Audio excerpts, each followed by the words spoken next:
गया है और आज हम देख रहे हैं कि बैंकिंग में आज भी मूड ठीक ठाक रहेगा। जो दो दिग्गज बैंक हैं जिनका वेटेज ज़्यादा है, आईसीआईसीआई बैंक, एचडीएफसी बैंक, वहाँ पर हो सकता है कि शुरुआत हो करीब 0.25% ऊपर। मेटल्स की बात करें तो टाटा स्टील में थोड़ी अच्छी शुरुआत की उम्मीद है। जेएसडब्ल्यू स्टील तो जीएसपीएल आपको सुझाया ही है हमारे एक्सपर्ट्स ने। इंडसइंड बैंक में भी मजबूती पर शुरुआत होगी और फार्मा स्टॉक्स का थोड़ा सा मूड हल्का सा खराब है। चलिए, ओपनिंग के टिक्स आ गए हैं और जहां पर उम्मीद थी वहां पर नहीं खुला है बाजार, नीचे आ गया है तुरंत खुलने के साथ ही। 23,526 के आसपास सपाट ट्रेड हो रहा है। निफ्टी बैंक प्री ओपन में 300 अंक ऊपर दिख रहा था, लेकिन शुरुआत हुई है करीब 150-60 अंक, थोड़ा सा मोमेंटम गेन करता हुआ इस वक्त दिख रहा है। निफ्टी बैंक 51,600 के आसपास, करीब करीब 200 अंकों के आसपास की तेजी है। निफ्टी अगर हम मिड कैप की बात करें तो हल्की सी तेजी वहां पर है। कल हमने देखा था कि मिड कैप का स्मॉल कैप का मूड थोड़ा सा खराब था, लेकिन आज वो भी संभलते हुए दिख रहे हैं। हालांकि गेंस नहीं है, सपाट शुरुआती बाजार में होती हुई दिख रही है। तो जिस तरह के हम संकेत देख रहे थे गिफ्ट निफ्टी से, उसी की तर्ज पर हल्की सी तेजी पर शुरुआत हुई है। निफ्टी है 23,539 के आसपास। इंडिया विक्स की बात करें, कल हमने देखा था कि 5-5.5% के आसपास की मजबूती थी इंडिया विक्स में। आज वहां पर कमजोरी है, करीब करीब 13.25 के आसपास का स्तर है इंडिया विक्स में। एडवांस डिक्लाइन रेशियो जरूर आज काफी सुधरा हुआ आपको दिखेगा शुरुआती सत्र में, क्योंकि 525 शेयर है एनएसई पर हरे निशान वाले, और उसके मुकाबले 1410 शेयर 525 शेयर लाल निशान वाले हैं और 1410 शेयर हरे निशान में कारोबार कर रहे हैं। तो हर एक गिरने वाले शेयर के मुकाबले 3 बढ़ने वाले शेयर हैं, और उसकी वजह यह है कि मिड कैप स्मॉल कैप में आज थोड़ी सी बाइंग आ रही होगी। स्टॉक्स की बात करें, कोटक बैंक है टॉप गेनर, 0.2% के आसपास की तेजी है। एसबीआई लाइफ है 1.25% ऊपर। भारतीय एयरटेल में करीब करीब हम 1% के आसपास की तेजी देख रहे हैं। हिंडाल्को में तेजी है 0.5% की। एचडीएफसी बैंक, इंडसइंड बैंक ये 0.5% के आसपास की मजबूती पर कारोबार कर रहे हैं। टाटा मोटर्स को लेकर सीएलएससी की आउट परफॉर्म की रेटिंग आई है, 1100 रुपए के ऊपर के टारगेट्स हैं। टाटा मोटर्स में हम थोड़ी सी तेजी देख रहे हैं। और इसके अलावा जेएसडब्ल्यू स्टील, अडानी पोर्ट जैसे कुछ शेयर हैं जहां पर आज हम बाइंग देख रहे हैं। अगर हम गिरने वाले शेयरों की बात करें तो सन फार्मा, डॉक्टर रेड्डीज, सिप्ला ये शेयर कमजोर हैं। और अगर कंजम्पशन वाले अगर आप दूसरे शेयरों की बात करें तो नेस्ले में आपको कमजोरी दिखेगी। कंज्यूमर फाइनेंस का दिग्गज बजाज फाइनेंस कमजोर है। पावर ग्रिड में कल हमने देखी थी तेजी 3% के आसपास की। पावर ग्रिड में आज थोड़ी थोड़ी मुनाफा वसूली हो रही है, करीब 1% नीचे पावर ग्रिड का शेयर कारोबार करता हुआ इस वक्त दिख रहा है। लेकिन अगर आप वायदा के शेयरों की बात करें, एल&टी फाइनेंस में करीब करीब 2.5% के आसपास की तेजी है। शुगर स्टॉक्स में कल अच्छी बाइंग थी, आज भी हम देख रहे हैं कि शुगर स्टॉक्स में ठीक ठाक बाइंग हो रही है। लेकिन इंश्योरेंस स्टॉक्स, बैंकिंग स्टॉक्स ये बाजार को मजबूती देने का काम कर रहे हैं। निफ्टी बैंक देखिए, एक झटका शुरुआती लगा, जरूर नीचे आया था, लेकिन फिर से संभलने की कोशिश करते हुए अब 450 अंक ऊपर है निफ्टी बैंक। 51,800 के आसपास पहुंच गया। कल हमने 51,950 के ऊपर के स्तर देखे।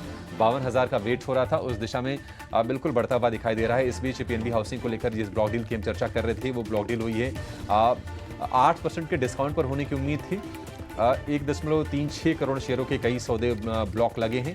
5.25% इक्विटी का बड़ा सौदा हुआ है और शेयर इस वक्त 4-4.5% नीचे कारोबार कर रहा है, 804 रुपए के स्तर के आसपास। लेकिन निफ्टी में जद्दोजहद है 23,500 के लेवल को होल्ड करने की।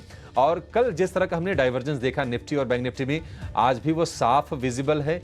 निफ्टी बैंक 0.25% ऊपर है, निफ्टी सपाट है, लाल निशान में फिसलने की अब तैयारी भी हो रही है। 23,515 के आसपास है निफ्टी, तो ये साफ दिख रहा है। अब तो लाल निशान में फिसल भी गया है, तो देखना होगा कि आगे चाल किस तरह की होती है। लेकिन निश्चित तौर पर निफ्टी बैंक की आउट परफॉर्मेंस जारी है। आज लीडर थोड़े से अलग निकल के आ रहे हैं। कोटक बैंक से अच्छा सपोर्ट है, लेकिन एचडीएफसी बैंक कल की बड़ी तेजी के बाद, कल की 3% के आसपास की तेजी के बाद, कल की निफ्टी बैंक की तेजी में अकेले करीब करीब 500-700 अंकों का जो उछाल था एचडीएफसी बैंक के दम पर था। और आज भी हम देख रहे हैं कि 1.25% ऊपर निफ्टी बैंक की शुरुआत हुई है। तो एक बेहतरीन सत्र फिर से हम देख रहे हैं कि निफ्टी बैंक के लिए और उसके साथ साथ एचडीएफसी बैंक के लिए हो रहा है। मिड कैप का मूड क्या है, सृष्टि आप बताइए।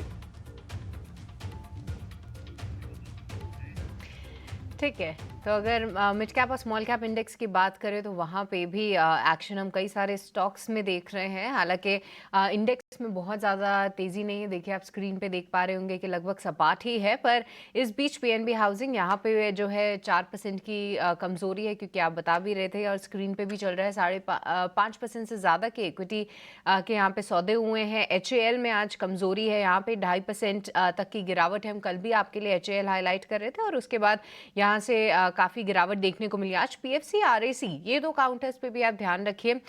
यहाँ पे जो है प्रॉफिट बुकिंग कह लीजिए या फिर थोड़ी सी रिजेक्शंस ऊपरी स्तरों से ये 2% से ज़्यादा कमज़ोर होते हुए दिख रहे हैं और खुलने के साथ ही इनमें थोड़ा सा प्रेशर ज़रूर है। भारत इलेक्ट्रॉनिक्स जैसे कुछ काउंटर्स हैं जो कि कमज़ोर हैं। इसके अलावा अगर हम देखें तो जितने भी डिफेंस और रेलवे काउंटर्स हैं वहाँ पे जो है आज गिरावट हमें देखने को मिल रही है। कॉनकॉर, बीएचईएल, कोचीन शिपयार्ड, रेल विकास निगम, ये सभी काउंटर्स में आज बिकवाली है और ऑयल इंडिया जैसे काउंटर्स में भी थोड़ी सी प्रॉफिट बुकिंग जरूर है।